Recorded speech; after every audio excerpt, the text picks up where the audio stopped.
मुंबई उच्च न्यायालयाची 757 शाळा बंद करण्याच्या आदेशाला स्थगिती. संस्थांना बाजू मांडण्याची संधी न देणं हे नैसर्गिक न्यायाचं उल्लंघन, उच्च न्यायालयाचं निरीक्षण.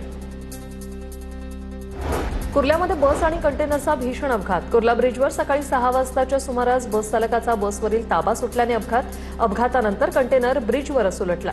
दरम्यान 2.5 तास उलटूनही घटनास्थळी क्रेन यायला उशीर. केंद्रीय प्रवेश प्रक्रिया अंतर्गत 11वीचे राज्यातील जवळपास 1,39,715 विद्यार्थ्यांनी प्रवेश निश्चित केलाय. पहिली यादी निवड झालेल्या विद्यार्थ्यांना प्रवेशासाठी येत्या बुधवारपर्यंत मुदत.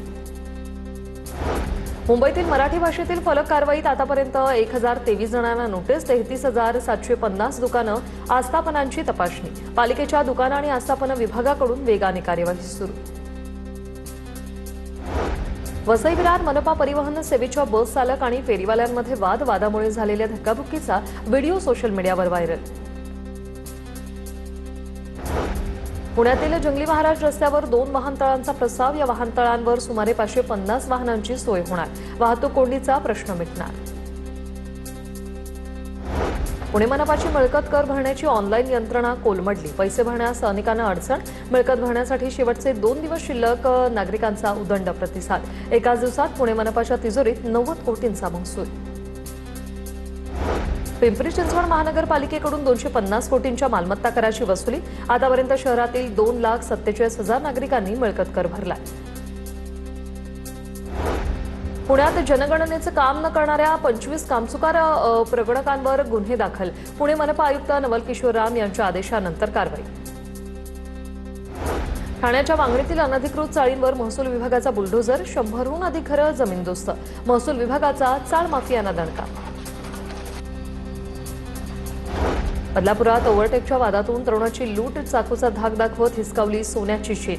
बदलापूर पोलिसांकडून काही तासात आरोपी गजाआड. बदलापूर पूर्वमधील शबरी हॉटेल परिसरात ही घटना घडली. अंबरनाथच्या चिंचपाड्यातील खदानीची कोहोजगाव ग्रामस्थांकडून स्वच्छता. खदान रिकामी करून गाळ काढला जाणार. चोरीच्या संशयातून झालेल्या मारहाणीच्या रागातून टोळक्याचा राडा. टोळक्यानं घरात घुसून महिलेचा विनयभंग केल्याचा आरोप. कल्याणच्या म्हारळ गावात नागरिकांवर जीवघेणा हल्ला. चाकू, लोखंडी रॉड आणि दगडानं नागरिकांवर जीवघेणा हल्ला. देशात अनेक विमानतळांवर 10हून अधिक फसवणुकीच्या प्रकरणांमध्ये गुन्हे नोंद असलेल्या आरोपीला अटक. आंध्र प्रदेशातील गुंटूरमधील वॉन्टेड आरोपी असलेल्या व्यंकट दिनेश कुमारला मुंबई पोलिसांकडून अटक. साताऱ्याच्या कराड शहरात एमडी ड्रग्ज विक्रीसाठी आलेल्या 3घांना अटक. महामार्गावर वारुंजी फाटा येथे सापळा रचत 95.78 ग्रॅम एमडी ड्रग्ज जप्त.